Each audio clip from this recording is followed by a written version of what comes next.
প্রশ্ন: আমাদের শহরে দুটি নামাজের চিরস্থায়ী সময়সূচি ব্যবহার করা হয়, যার সুবহে সাদিক এবং এশার নামাজের সময়সূচির মধ্যে 10 মিনিটের পার্থক্য রয়েছে।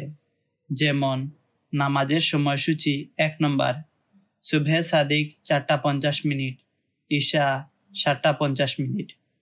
নামাজের সময়সূচি 2 নম্বর, সুবহে সাদিক 4:40 মিনিট, ঈশা 7:58 মিনিট।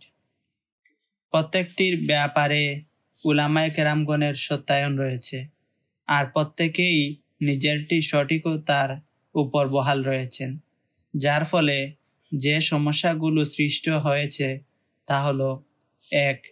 রমজান মাসে সুবহে সাদিকের 10 মিনিট আগে মসজিদ থেকে নিজ নিজ ব্যবহৃত সময়সূচি অনুযায়ী সাহরির শেষ সময় হওয়ার ঘোষণা দিয়ে থাকেন এবং ঠিক সুবহে সাদিকের সময় ফজরের আজান দিয়ে থাকেন, এবং নামাজের জামাত সাধারণত আজানের 15 মিনিট পরে পড়া হয়ে থাকে।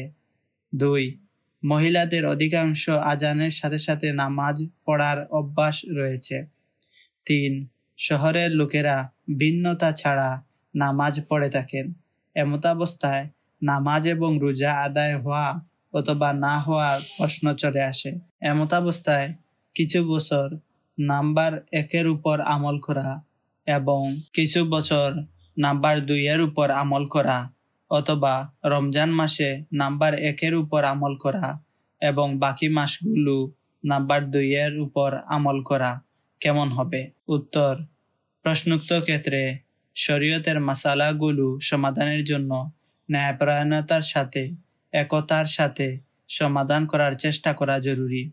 যে শহরে এরকম মতানৈক্য তৈরি হবে, সেসব জায়গার গ্রহণযোগ্য উলামায়ে কেরামগণ জিদ এবং অহংকারের পথ ছেড়ে ন্যায়পরায়ণতার সাথে ভালো করে যাচাই বাছাই করে ঐক্যমতে পৌঁছা জরুরি।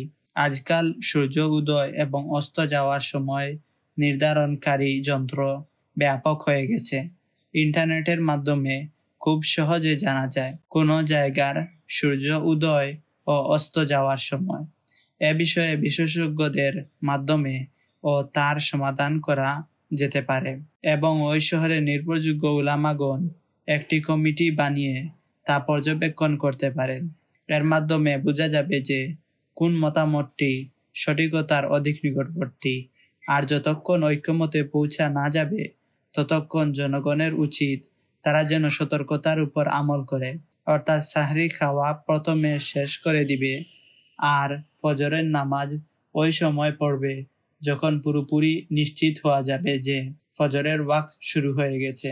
আর এই পদ্ধতি রমজান অথবা বাকি মাসগুলোতেও অনুসরণ করবে। সূত্র: সূরা নিসা 103 নম্বর আয়াত।